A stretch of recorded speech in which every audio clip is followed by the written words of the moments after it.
Is that a whale? It's an orca, I corrected. Life-sized, and it's going to water the lawn. Susan just stared at me. You're going to put a giant, water-squirting shamu in our front yard because Mrs. Gable complained about the sprinklers? Essentially, yes, I confirmed. Think of it as creative problem-solving. I think of it as grounds for divorce, Greg, she sighed, but there was a hint of amusement in her eyes. Just try not to get us sued into oblivion, okay?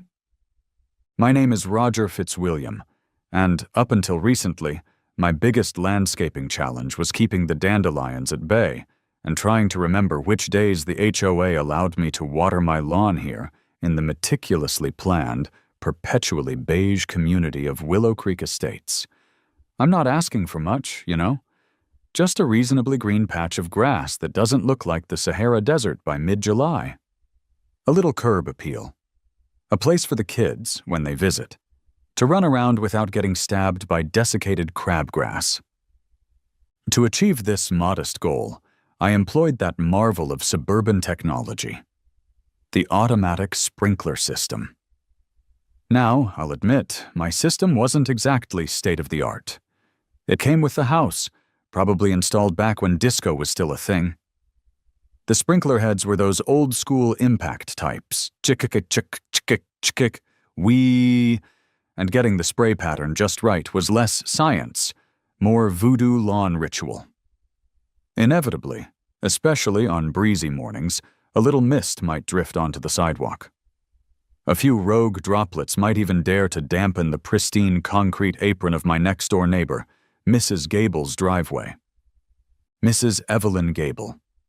A woman whose lawn was less a lawn and more a putting green maintained with surgical precision. A woman who seemed to possess sonar capable of detecting a single misplaced water molecule on her property from 50 paces. A woman whose life's mission, apparently, was monitoring my irrigation habits. It started subtly, a passive-aggressive comment as I retrieved my morning paper. Bit damp over here this morning, Roger? Sprinklers acting up again? Then came the notes, tucked under my door handle. Friendly reminder, HOA Bylaw 45. Section B prohibits sprinkler overspray onto sidewalks and adjacent properties. Please adjust your system. I tried adjusting. I spent hours fiddling with those sprinkler heads, twisting nozzles, adjusting arcs, trying to achieve perfect lawn coverage without launching any water molecules beyond my designated property rectangle. It was like trying to paint a masterpiece with a fire hose. Impossible. One Tuesday morning, I was out there at 6:55 a.m., making a final adjustment before the legally mandated 7 a.m. watering cutoff. One of the heads was still spitting a little onto her driveway edge. Whatever, I thought. It'll evaporate. I went inside. At 7:05 a.m., my doorbell rang. It was Mrs. Gable, holding a tissue like it was evidence from a crime scene. Roger, she said, her voice tight with controlled fury. She held up the tissue, which had a small damp spot on it. 7:05 a.m., your sprinkler was still running, and look. She pointed the damp tissue towards her driveway. Overspray, again. This is unacceptable. It's wasteful. It's hazardous. Someone could slip.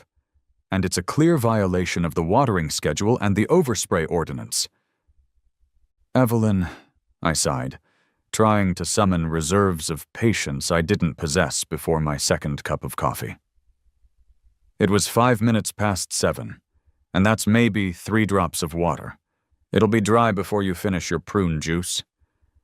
Rules are rules, Roger, she snapped. And punctuality matters, as does respecting other people's property. I have documented this instance, along with the previous violations on Tuesday the 14th at 6:48 a.m., Friday the 18th at 5:52 a.m., and she had a log. She was keeping a log of my sprinkler overspray. That's when I knew I wasn't dealing with a rational human being. Predictably, the official HOA violation notice arrived a few days later. cited the dates and times meticulously recorded by Agent Gable, mentioned Bylaw 45B, overspray, and 45C, watering schedule adherence, demanded immediate and permanent remediation, and threatened fines starting at $50 per documented infraction if the issue persisted. I called the HOA management office, hoping for some reason. Talked to Brenda, the perpetually stressed office manager. "Brenda, hi, it's Roger Fitzwilliam at 112 Oak Street. About this sprinkler violation." "Ah, yes, Mr. Fitzwilliam," she sighed wearily. Mrs. Gable's documentation was very thorough. "Brenda, it's literally a few drops of water on the edge of her concrete. My system is old. I'm doing my best." "Roger, I understand. But the rules are quite specific. No overspray onto adjacent properties or public walkways, and the watering times are strict. The board insists on enforcement to conserve water and maintain appearances. So, what am I supposed to do? Hand water the edges? Spend $5,000 replacing the whole system because Evelyn Gable has a phobia of damp pavement?" "You need to ensure compliance, Roger," Brenda said flatly. "Upgrade your system, adjust your heads, change your watering duration, whatever it takes. Continued violations will result in escalating fines." Click.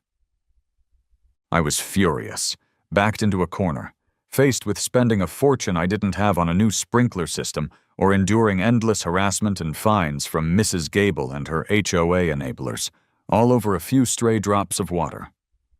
I stared out at my lawn, then at Mrs. Gable's house, then back at my lawn. My sprinklers were just trying to do their job, keeping things green, but the delivery system was flawed, prone to collateral dampness. She hated accidental water spray. She demanded precise water application. Fine.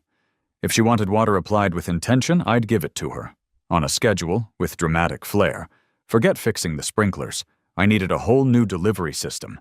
Something big, something wet, something cetacean. The idea didn't hit me all at once. It surfaced slowly, like a leviathan rising from the depths of my subconscious, fueled by pure, unadulterated spite, and maybe a late-night nature documentary I vaguely remembered watching. I was stewing, pacing my living room, mentally composing scathing letters to the HOA that I knew I'd never actually send. My gaze drifted out the front window. My lawn looked okay. A bit dry near the edges where the old sprinklers couldn't quite reach without committing the cardinal sin of dampening Gable's precious concrete. If only there was a way to water just the lawn, maybe from above, like rain, or like... And then I saw it in my mind's eye.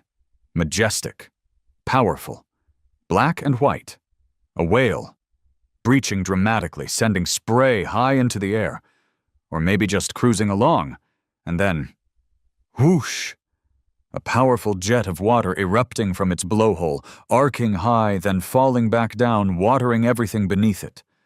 A whale, a life-sized whale, in my front yard, functioning as a sprinkler. The sheer glorious insanity of it made me stop pacing. I started to chuckle. A whale sprinkler. It was perfect. It was absurd. It addressed the problem, watering the lawn, while simultaneously being the most over-the-top, impossible-to-ignore response to Mrs. Gable's nitpicking imaginable. "You complain about a little mist on your driveway, Evelyn?" I muttered to myself, the chuckle turning into a full-blown grin. "How about a scheduled geyser from a 25-foot marine mammal? Let's see you document that." My mind kicked into high gear. Forget fixing the old system. This required ground-up engineering. How big is life-sized? A quick Google search revealed blue whales were out way too big for my suburban lot, probably violate zoning laws for sheer mass alone. Humpbacks? Still pushing it. Orca? Killer whale? Now we were talking. Sleek, iconic black and white pattern, impressive dorsal fin. Manageable size, maybe 20, 25 feet long.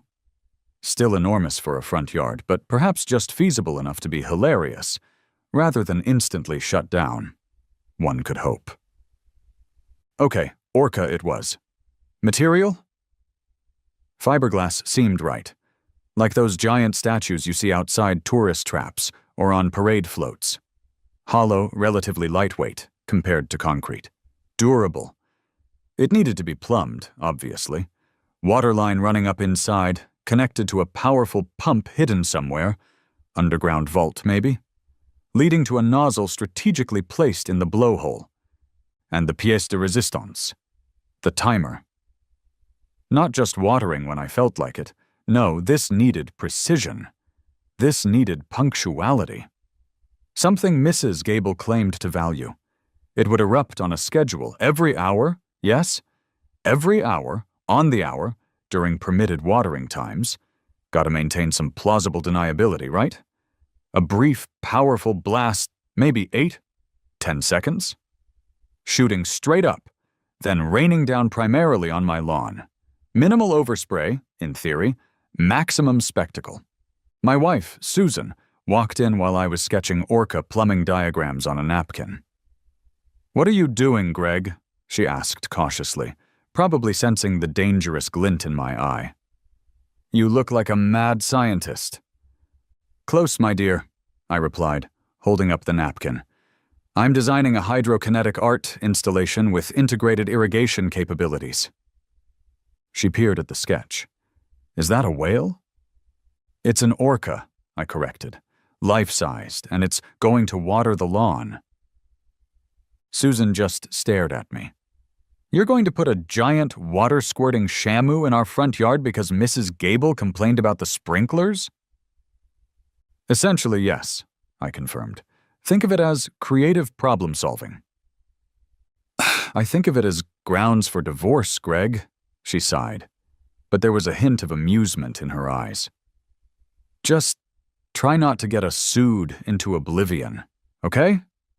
Finding someone to build my vision was the next challenge. I started calling companies that made large sculptures, theme park props, even boat builders. Most calls ended with confused silence or outright laughter. "You want a what now? A 25-foot orca that shoots water for your yard? Yeah, fiberglass, hollow, needs plumbing access." "Sir, do you know how much that would cost?" "Is a lot the answer?" "Try a lot. Finally, I stumbled upon Finney Phil's Fantastical Fiberglass, located out in the sticks, run by a guy whose website featured pictures of him proudly standing next to a giant Paul Bunyan statue, a surprisingly realistic T-Rex, and several parade floats shaped like mutant vegetables. This seemed promising. I called Phil. He had a booming, cheerful voice that sounded like it belonged to a pirate radio DJ. "Finney Phil's, where imagination takes shape. What you need, Skipper?" Hi Phil, Roger Fitzwilliam. I need a quote on a large fiberglass sculpture." "You called the right place. What marvel are we conjuring today? Giant ice cream cone? Mascot for your widget factory?"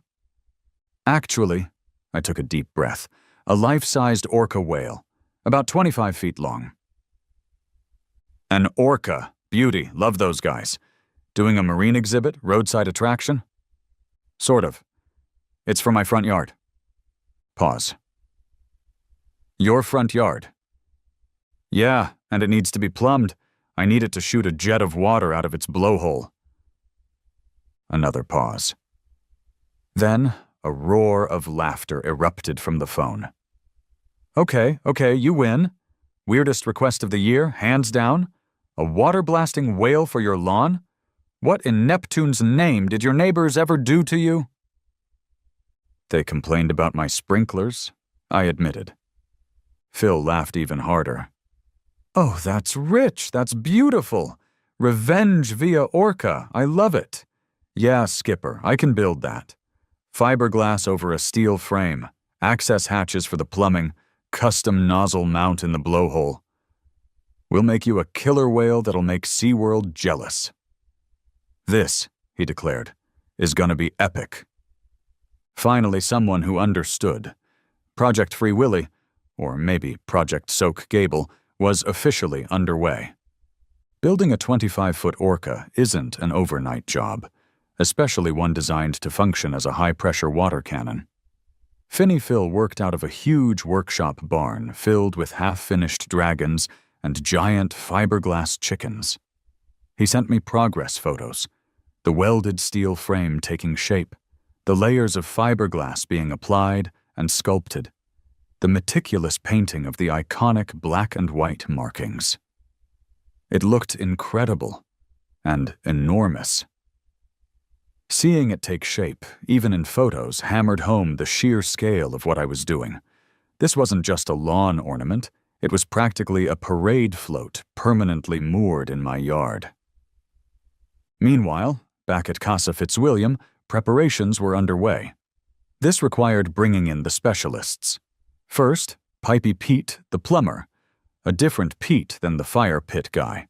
Apparently, Pete is a popular name for contractors.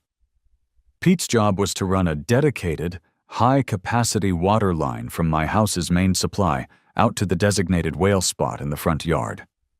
He also had to install an underground vault to house the industrial-grade submersible pump needed to generate the required pressure for an impressive blowhole blast. Pete was skeptical. "Okay, Roger," he said, looking at the thick pipe he was laying in the trench across my lawn. "This is serious water pressure we're talking about here. Quarter-horse pump in the vault. What exactly is this feeding?" "It's for a kinetic water sculpture," I explained vaguely. "Very modern." "Kinetic water sculpture?" Pete repeated, shaking his head. "Right.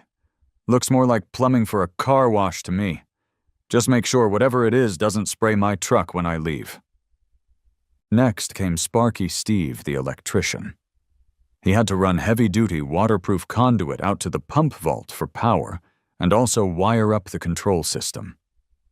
The key component was the timer, a sophisticated, programmable digital timer capable of handling the pump's electrical load, wired to both the pump and a manual override switch I wanted hidden near my front porch. "So," Steve said, connecting wires in the vault. "Timer's set. Every hour, on the hour, from 6 a.m. to 10 p.m., this pump here," he patted the gleaming stainless steel behemoth, "is gonna kick on for exactly 8 seconds. Sends power to the, nozzle feed?" "The blowhole feed," I corrected automatically.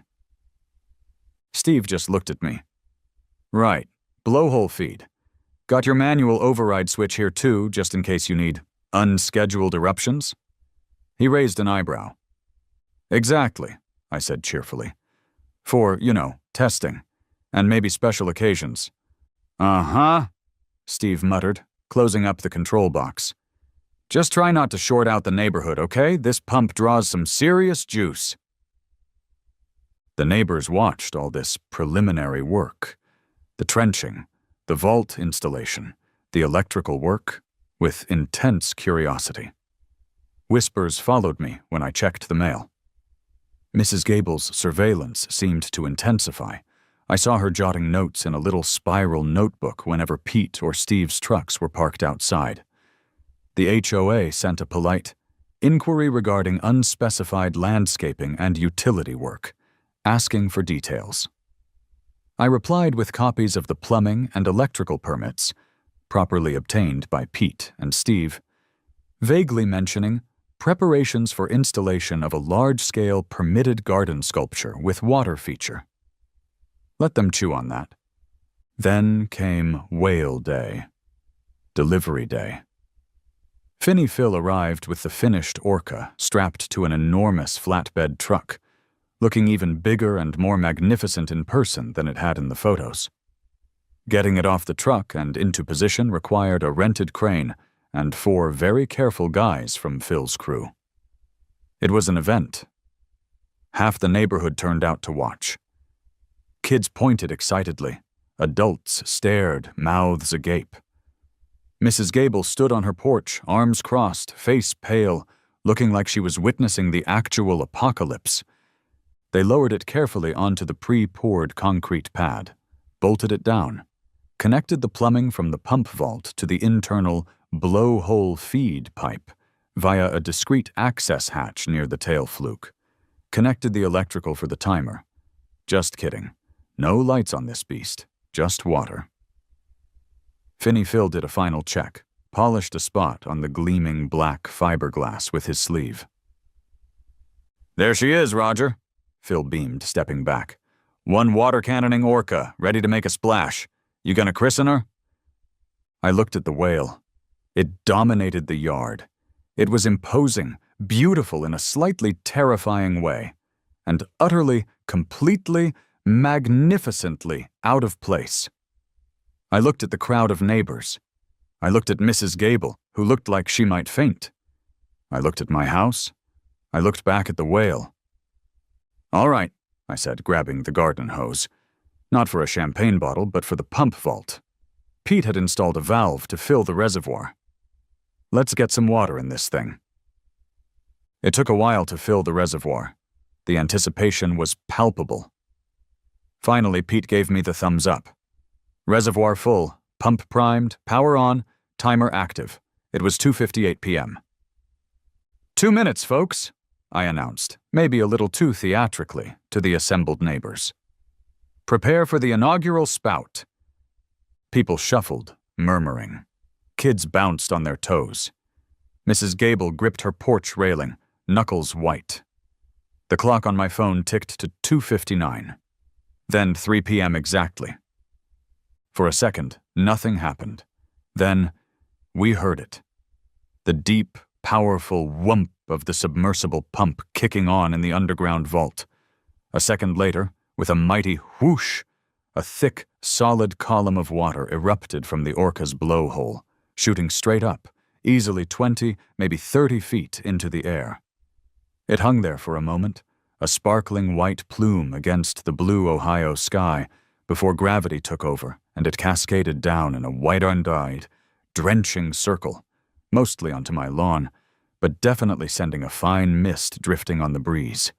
8 glorious seconds of hydro-powered defiance. Then, as suddenly as it started, the pump shut off, the plume collapsed, and silence fell, broken only by the dripping of water off the whale's back and the collective gasp of the neighborhood. Kevin Jr. let out a whoop. Stan started clapping slowly. Several neighbors actually applauded, looking amused. Mrs. Gable? She made a small, strangled noise and stumbled back into her house, slamming the door. I grinned. It worked. It actually worked. My water-blasting orca was operational. Let the HOA complaints commence. The complaints didn't just commence. They arrived like a biblical flood.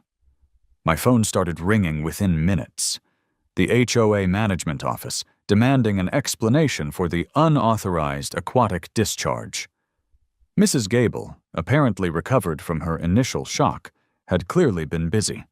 By the next morning, the official notices started arriving via certified mail, practically sizzling with indignation.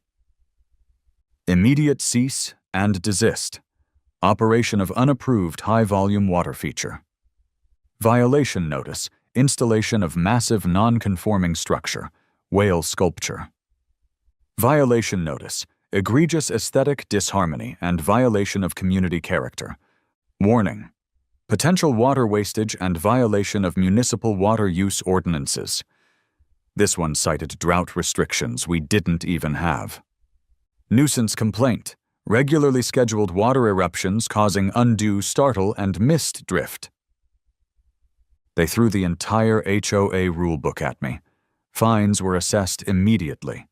$100 per day for the unapproved structure, $50 per day for the water feature violation, $25 per documented instance of water eruption.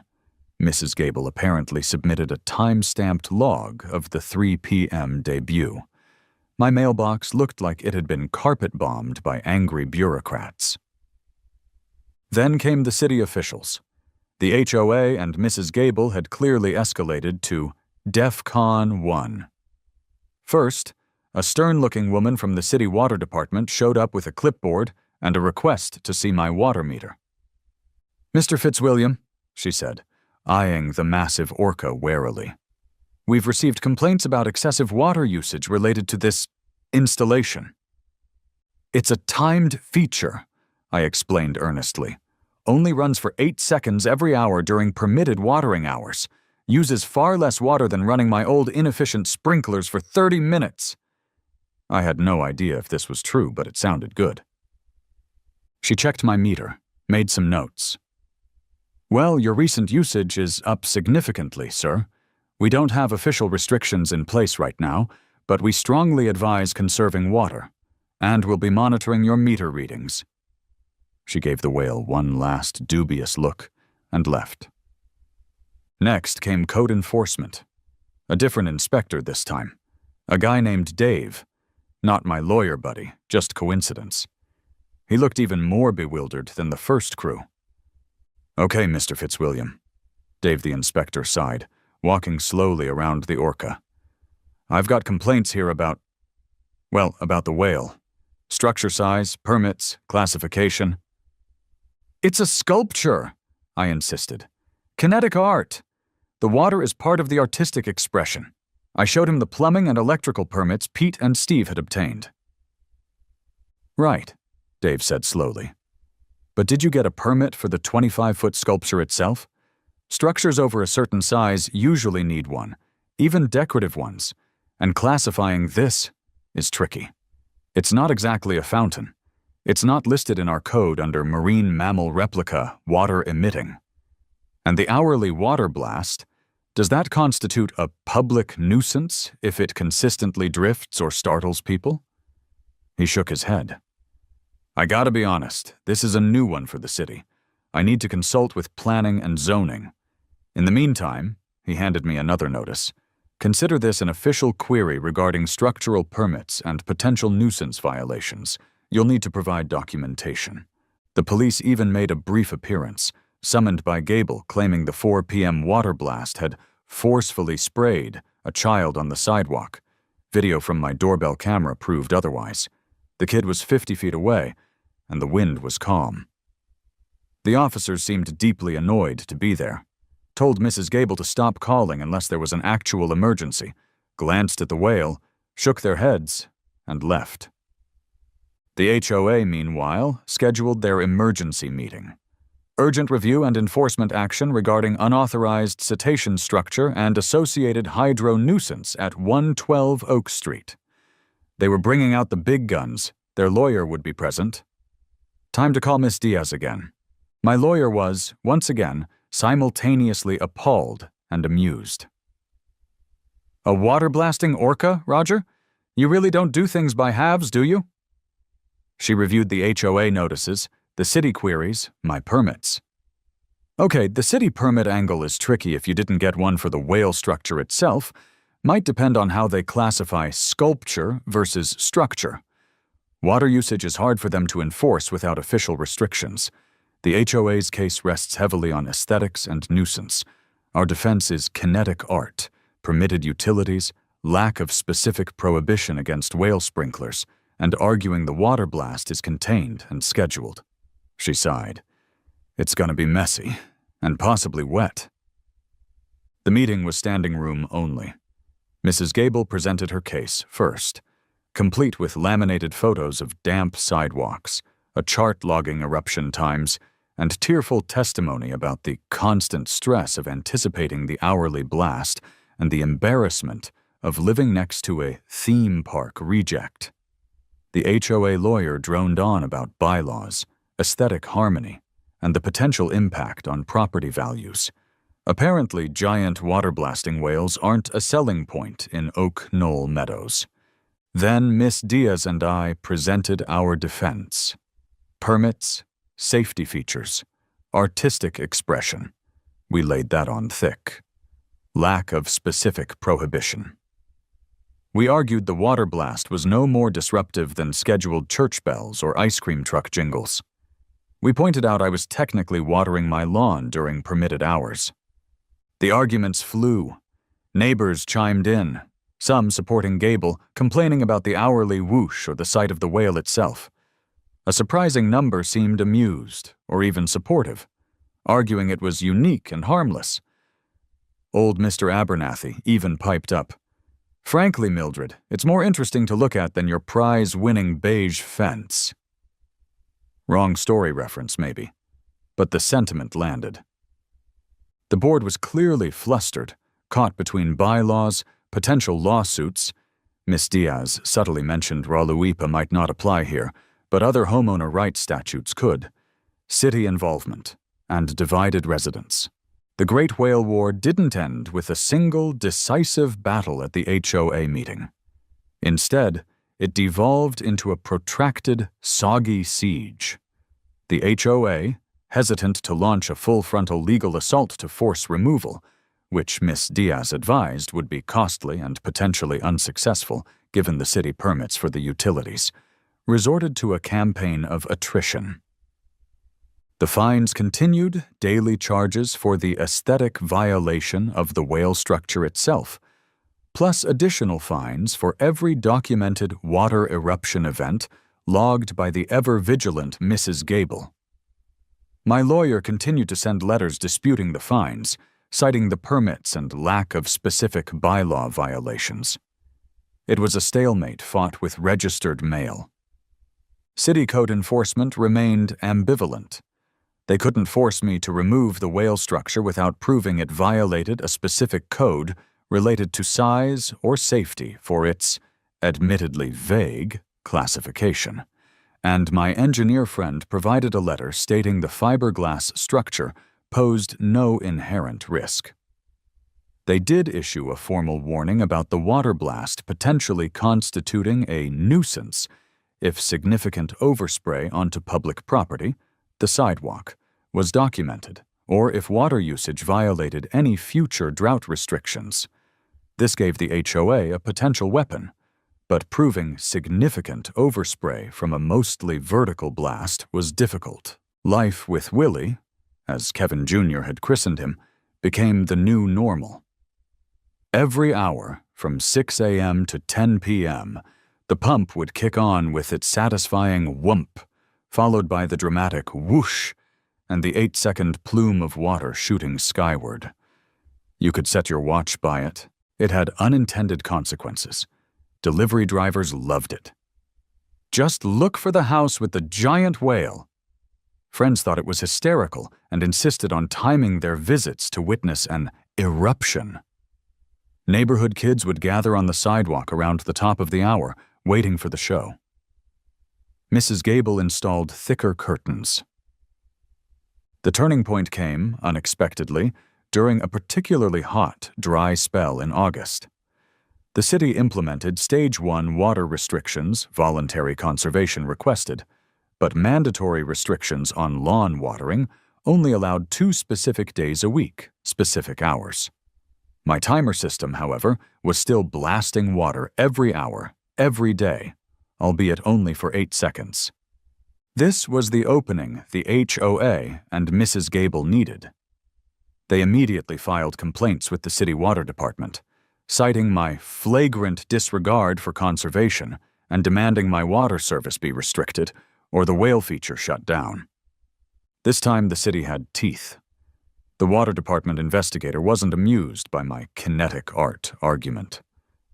"Mr. Fitzwilliam," he said sternly, pointing at Willie, "this feature runs multiple times a day, every day, regardless of need or restrictions. While each blast is short, the cumulative daily and weekly usage during restricted periods appears significant according to your meter readings, and the perception of water wastage is undeniable." He issued an official order. Cease operation of the automated water feature immediately until Stage 1 restrictions are lifted or face significant penalties for violating municipal water conservation ordinances. Checkmate? I couldn't argue with the direct city ordinance during a drought watch. Defeating the HOA was one thing. Defeating the water department was another. That evening, with a heavy heart, and maybe a slightly smug Mrs. Gable watching from her window, I accessed Sparky Steve's control panel and disabled the hourly timer. The majestic whoosh fell silent. So, the whale remains. Silent, dry. A massive 25-foot fiberglass orca presiding over my front lawn like some bizarre landlocked god. The HOA, deprived of the water issue, still sends occasional letters complaining about the structure's aesthetics, but they seem to lack the will, or funds, for a major legal battle over the sculpture itself, especially since the city permit situation is murky.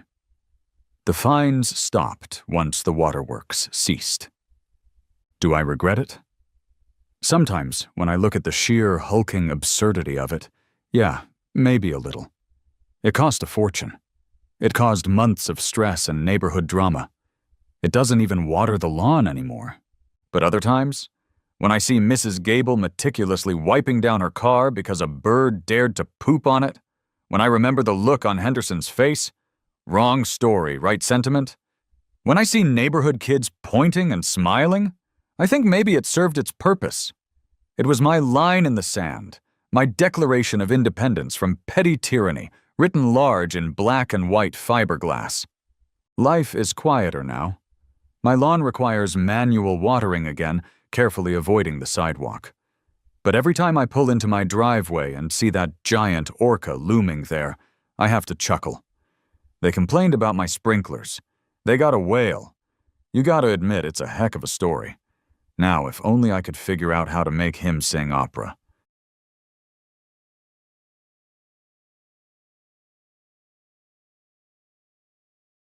"What was that?" she sputtered, looking around wildly. I casually stepped outside, feigning concern. "Oh dear, Karen," I said, my voice dripping with false innocence. "Did you get wet? I just installed a new sprinkler system. I had no idea it was on—" Karen glared at me, her eyes narrowed with suspicion. You did this on purpose," she accused. "On purpose?" I repeated, feigning confusion. "Why would I do that? I'm just trying to keep my lawn green. You know, community standards and all that." Karen stormed off, muttering something about inconsiderate neighbors and unnecessary water usage. But that was just the beginning. I'm a pretty simple guy. I like my coffee strong, my weekends long, and my neighbors at a reasonable distance. I live in Sunnyside Gardens, a neighborhood that on the surface seems idyllic. Rows of neat houses, manicured lawns, the occasional friendly wave. But like any seemingly perfect community, there's always something lurking beneath the surface.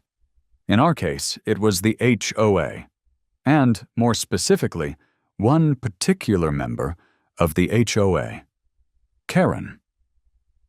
I'd had a minor run-in with the association before, a misplaced recycling bin that resulted in a sternly worded letter and a threatened fine. But that was nothing compared to what was coming. I'm a gardener. Not a professional, mind you, but I enjoy spending time outdoors, tending to my plants, and generally making my little patch of Sunnyside Gardens a bit more colorful. Little did I know, my passion for petunias would become the focus of Karen's attention. It started subtly. I'd be out in my garden, weeding or planting, and I'd catch her staring. Not just a casual glance, but a full-on, unwavering stare, as if she were trying to memorize every blade of grass, every petal, every gnome. "Lovely day, isn't it, Tom?" she'd say, her voice dripping with false sweetness. "It is, Karen," I'd reply, trying to sound polite. "Those petunias are interesting," she'd continue, her eyes narrowing. "Are you sure that's the right color for this neighborhood?" "They're purple, Karen," I'd say, confused. "They're flowers." She'd hum, unconvinced. "Perhaps a nice uniform white would be more appropriate?" Then there were the questions. Endless, intrusive questions. "What kind of fertilizer are you using, Tom?" "Are you sure you're watering enough? Or too much? Have you considered replacing those rustic stepping stones with something more modern?" And, of course, the unsolicited advice. You know, Tom, you really should prune those rose bushes back. They're looking a bit wild. They weren't. I've found that marigolds are much more effective at deterring pests than whatever that is. It was lavender. It smelled lovely. Have you thought about adding a water feature? A small, tasteful water feature, of course. Nothing excessive. It was exhausting, but it got worse, much worse. The subtle glances turned into blatant peering. I'd catch her staring through my kitchen window while I was making dinner. I'd find her inspecting my trash cans on garbage day. Just making sure you're recycling properly, Tom. And then there were the anonymous tips that started arriving in my mailbox. A concerned resident has reported that your garden gnome is exceeding the maximum height limit by half an inch. It has come to our attention that your bird feeder is attracting undesirable wildlife. Squirrels. It was attracting squirrels. Please be advised that your choice of wind chimes is considered to be disruptive to the neighborhood peace. I knew it was Karen. Who else would care about the height of a garden gnome? I tried everything to deter her. I put up no trespassing signs. She ignored them. I tried to have a friendly conversation, explaining that I appreciated her concern, but that I was perfectly capable of managing my own yard. She turned it into a lecture about HOA rules and the importance of maintaining community standards. I even planted a row of tall, dense hedges along the property line. She just started peering over them, using a small stepladder she'd apparently acquired for just such an occasion. One time I found her using binoculars. Binoculars! The final straw came on a Saturday afternoon. I was hosting a small surprise birthday party for my wife, Sarah. We had friends and family gathered in the backyard, enjoying the sunshine, the food, and the company. I had just brought out the cake, candles lit, when... "Surprise!" Karen yelled, bursting through the gate, her eyes wide with something. Excitement? Intrusion? A combination of both, I think. Everyone froze. Sarah's jaw dropped.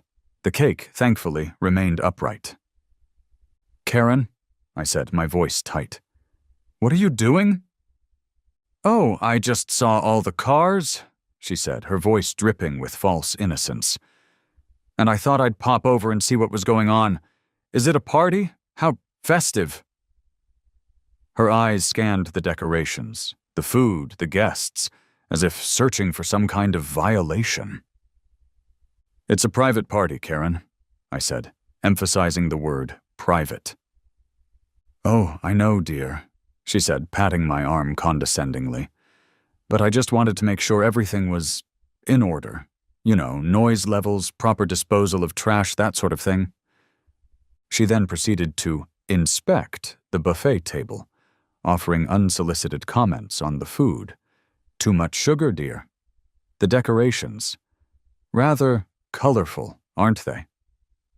And the guest list. Do you know all these people, Tom?"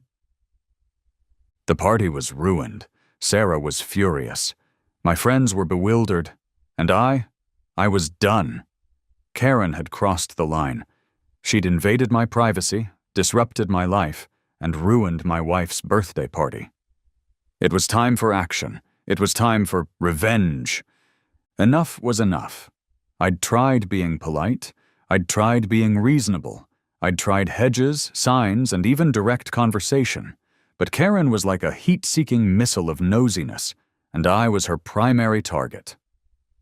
My frustration had reached a boiling point. I needed a solution, a permanent solution, a solution that would send a clear message. Stay out of my yard. I paced my living room, racking my brain. A fence? Too obvious. A moat? Tempting but impractical. A pack of guard dogs? Ethically questionable. And then it hit me, like a blast of cold water to the face. A motion-activated sprinkler. Not just any sprinkler, mind you, a high-powered, strategically placed, multi-zone sprinkler system designed to, well, let's just say it wouldn't be watering the lawn. The image of Karen, caught in the crossfire of perfectly calibrated sprinkler heads, her impeccable outfit soaked, her perfectly coiffed hair plastered to her face, brought a smile to my lips. It was beautiful. It was glorious. It was revenge. This wasn't just about watering the grass. It was about establishing boundaries. It was about reclaiming my privacy. It was about sweet, sweet, watery justice.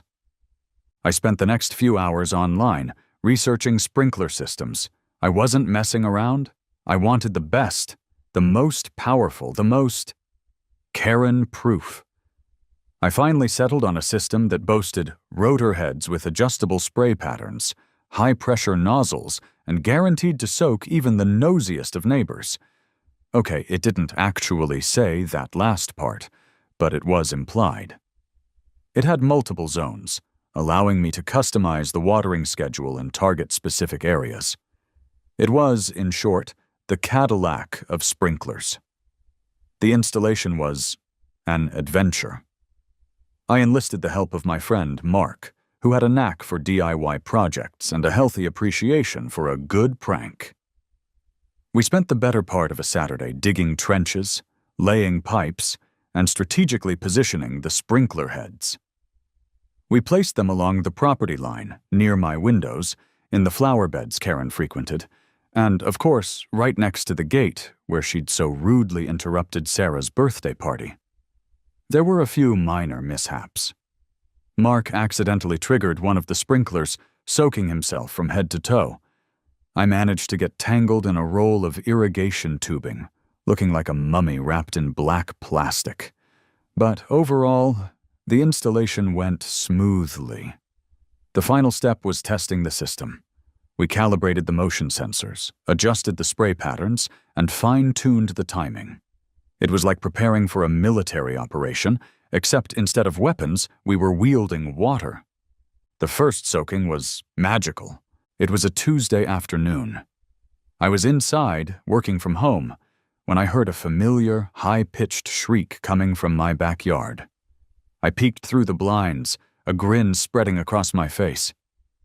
There was Karen, standing near my rose bushes, of course, her pristine white pantsuit now thoroughly soaked. She looked like a drowned rat, a very angry, very wet, drowned rat. "What was that?" she sputtered, looking around wildly. I casually stepped outside, feigning concern.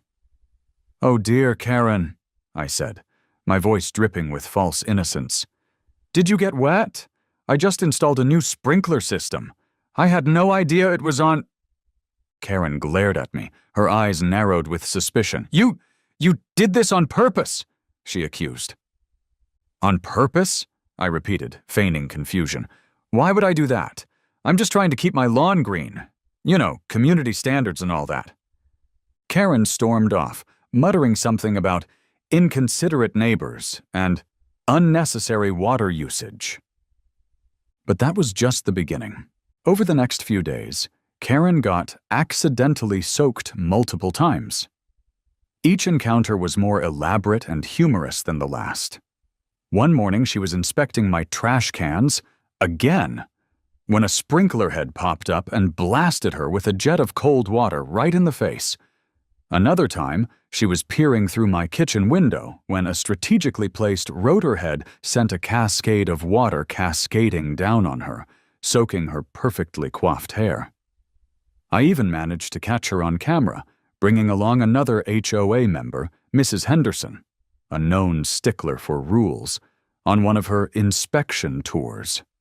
They both got drenched, their expressions of outrage a priceless masterpiece of slapstick comedy. The visual of Karen, repeatedly soaked, sputtering and furious, was a constant source of amusement. I'd watch the security camera footage, rewinding and replaying the best moments, chuckling to myself. It was petty, perhaps, but it was so satisfying. Karen, of course, was not amused.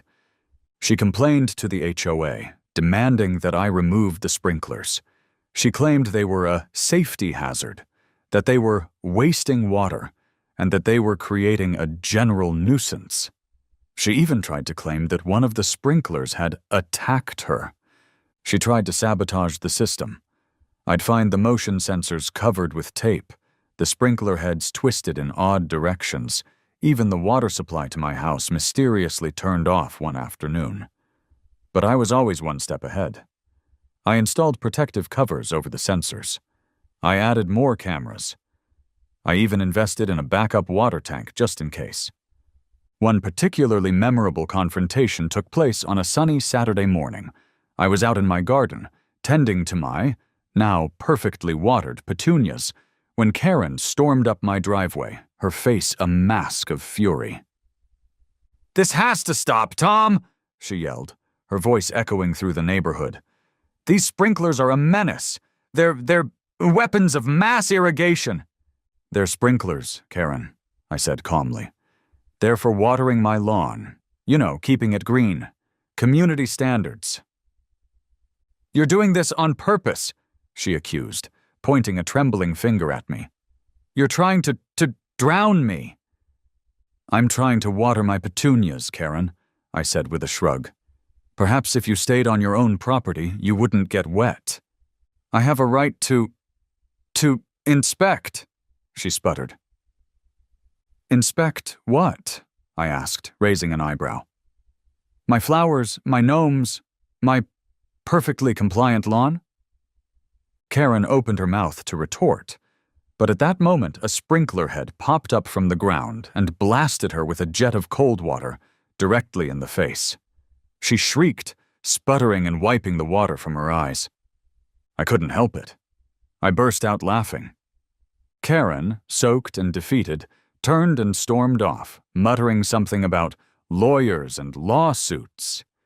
She tried to rally the other neighbors to her cause, but most of them were either secretly amused by the whole situation or terrified of getting caught in the crossfire of my sprinkler system.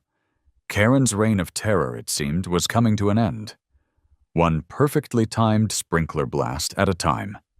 Let's bring on the deluge. Here's Part 3, Sprinkler Showdown.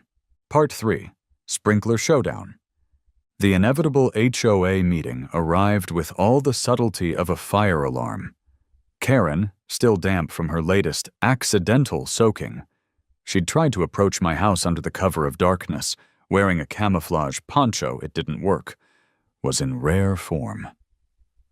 "These sprinklers," she declared, her voice echoing through the Sunnyside Gardens Community Center, "are a menace. They're a safety hazard. They're weapons of aquatic aggression." "They're sprinklers, Karen," I said, calmly addressing the board.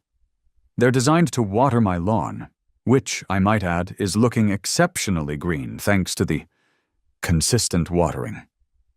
"He's doing it on purpose," Karen shrieked, pointing a trembling finger at me. "He's targeting me. He's a water terrorist." I raised an eyebrow. "A water terrorist? Really, Karen? That's the best you've got?" I then proceeded to lay out my defense. I pointed out that the sprinklers were entirely on my property.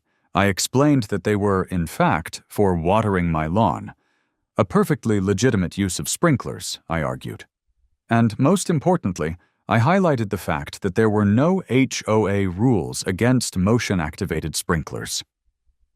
"I'm simply trying to maintain my property," I said with a shrug. "And, deter wildlife." I even offered a demonstration. I'd brought along a small potted plant and one of my sprinkler heads, disconnected from the main system, of course. I placed the plant on the table and, with a dramatic flourish, waved my hand in front of it. The sprinkler head popped up and delivered a brief, targeted burst of water. "See?" I said. "Perfectly harmless, unless, of course, you happen to be a particularly nosy weed." A few of the board members chuckled. Even Karen's usual allies were looking distinctly uncomfortable. Then, Mrs. Henderson, the woman who'd been soaked along with Karen during their ill-fated inspection tour, spoke up. "I have to say, she said, adjusting her, now water-stained, glasses. "I've always had trouble with dry patches on my lawn. Perhaps Mr. Miller's system could be beneficial?" Karen shot her a look of pure, unadulterated betrayal, and then Mr. Henderson, a different one, thankfully, a retired lawyer who lived down the street, cleared his throat. "Karen," he said, his voice calm but firm, "I think you're on shaky ground here. Mr. Miller is within his rights to install sprinklers on his property, and frankly, if the HOA tries to interfere, we could be facing a lawsuit for harassment, invasion of privacy, possibly even water damage." The meeting ended in a stalemate. Karen, fuming and defeated, but thankfully dry, stormed out of the room. I, on the other hand, left feeling victorious. For now. But the war, as they say, was far from over. What followed was a period of escalating absurdity that I can only describe as the Great Sprinkler War of Sunnyside Gardens. Karen, obsessed with proving her point, and, I suspect, with getting revenge, tried every tactic she could think of to avoid the sprinklers. She started wearing a raincoat and carrying an umbrella, even on perfectly sunny days. She'd approach my house hunched over, crawling on her hands and knees like some kind of deranged commando. She even invested in a periscope, which she'd use to peer over my fence, her face a mask of furious concentration. And I, of course, responded in kind. I added more sprinklers. I adjusted the timing and spray patterns, creating a complex, ever-changing web of watery obstacles. I even added a random soak mode, which would activate the sprinklers at unpredictable intervals, just to keep things interesting. It was a glorious, ridiculous spectacle.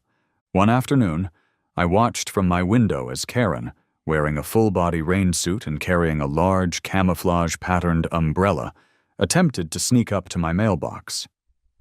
She moved with the stealth of a particularly clumsy ninja, inching forward, pausing, listening intently. And then, whoosh! A sprinkler head popped up from behind a rose bush and blasted her with a jet of cold water. She shrieked, dropped the umbrella, and scrambled back, her rain suit plastered to her body. Another time I saw her trying to use the periscope to spy on my backyard. As she peered through the lens, a sprinkler head, strategically positioned on my roof, activated, sending a cascade of water directly down onto the periscope, soaking her from head to toe. I even caught her on camera, attempting to cover one of the motion sensors with a plastic bag. As she reached out, a sprinkler hidden in a nearby flower bed activated, drenching her with a perfectly timed burst of water. It was a constant, hilarious game of cat and mouse, except the cat was a middle-aged man with a sprinkler system, and the mouse was a perpetually furious, perpetually damp HOA busybody. The final confrontation came on a hot summer afternoon. I was inside, enjoying a glass of iced tea, when I heard a loud thwack, followed by a series of increasingly frantic yells. I rushed outside, and my security cameras captured the entire glorious scene. Karen, driven to the brink of madness by weeks of accidental soakings, had decided to take matters into her own hands. She was in my yard, armed with a shovel, attempting to dig up one of my sprinkler heads. "I'll show you!" she shrieked, hacking at the ground with the shovel. "I'll deactivate your infernal water weapons!"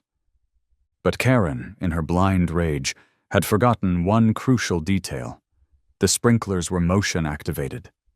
As she raised the shovel for another blow, she stepped directly into the path of another sprinkler. And another. And another. In a matter of seconds, she had accidentally triggered every single sprinkler in my yard. The result was spectacular. Dozens of sprinkler heads popped up, sending jets of water arcing through the air, creating a massive, chaotic, watery ballet. Karen, caught in the crossfire, was drenched from head to toe. She screamed, she flailed, she slipped in the mud, and she ended up sprawled on my lawn, looking like a drowned, defeated, and utterly humiliated rat. The neighbors, drawn by the commotion, gathered on their lawns, watching the spectacle with a mixture of amusement and disbelief. Even the HOA board members, who had arrived to mediate the situation, were struggling to suppress their laughter. It was over. Karen, completely and utterly defeated, retreated from my yard, leaving a trail of muddy footprints and soaking wet clothes in her wake. The great sprinkler war of Sunnyside Gardens had come to an end, and I, Tom, the accidental water warrior, had emerged victorious. A year has passed since the legendary sprinkler showdown, the day Karen Whitmore learned that messing with a man's yard is a dangerous game. And, I must say, life in Sunnyside Gardens has been considerably more peaceful. My victory, it seems, had a ripple effect. The sprinklers? Oh, they're still there, every single one of them. Strategically positioned, meticulously calibrated, and still occasionally accidentally soaking anyone who ventures too close to my property line. It's not intentional, of course, just a quirk of the system. A very, very convenient quirk. I've even added a few new features: a mist setting for those extra hot days, a rainbow mode that projects colored lights onto the water spray, and, my personal favorite, a random soak setting that activates the sprinklers at unpredictable intervals, just to keep things interesting. Karen? She's gone. Vanished. Sold her house. Resigned from the HOA, in disgrace I might add, and, rumor has it, moved to a community with no gardens, no sprinklers, and presumably no nosy neighbors. I heard she's seeking therapy. I sincerely hope it helps. The neighborhood as a whole seems to have learned a valuable lesson. Respect property lines. Respect personal space. And most importantly, never underestimate the power of a well-placed sprinkler system. There's a newfound sense of caution in the air. People are more polite, more considerate, and definitely more aware of their surroundings, especially when walking past my house. A new family moved into Karen's old place a few months ago. The new neighbor, a young man named Alex, stopped by one afternoon while I was out testing my sprinkler system. It's important to perform regular maintenance, you see. So, Alex said, gesturing towards the array of sprinkler heads strategically positioned around my yard. Why do you have so many sprinklers? I grinned, adjusting the nozzle on one of the rotor heads. Oh, I said casually. Just an HOA misunderstanding. Alex blinked. A misunderstanding? Yeah, I said, nodding. Long story. Involves a nosy neighbor, a power-hungry HOA, and a whole lot of water. Let's just say things got a little wet. Alex chuckled, shaking his head. Well, he said, I'll definitely keep that in mind. Good idea, I said with a wink. And if you ever need any advice on yard maintenance, you know where to find me. And as I stood there in my perfectly watered yard, surrounded by my strategically placed sprinklers, a gentle breeze carrying the faint scent of freshly cut grass, and the lingering memory of Karen's soaked outrage, I felt a deep sense of satisfaction. I'd fought the good fight. I'd defended my territory. And I'd won. The HOA was still around, of course, but they were different, more subdued, more cautious, and definitely less likely to mess with my yard. But just in case, I've been brainstorming some new deterrents. Maybe a motion-activated sound system that plays recordings of barking dogs. Or perhaps some strategically placed mirrors that reflect the sunlight directly into certain windows. The possibilities are endless. And as long as there are nosy neighbors and power-hungry HOAs, I'll be ready. Armed with my sprinklers, my security cameras, and a healthy dose of mischievous ingenuity. Bring on the next challenge. I'm prepared.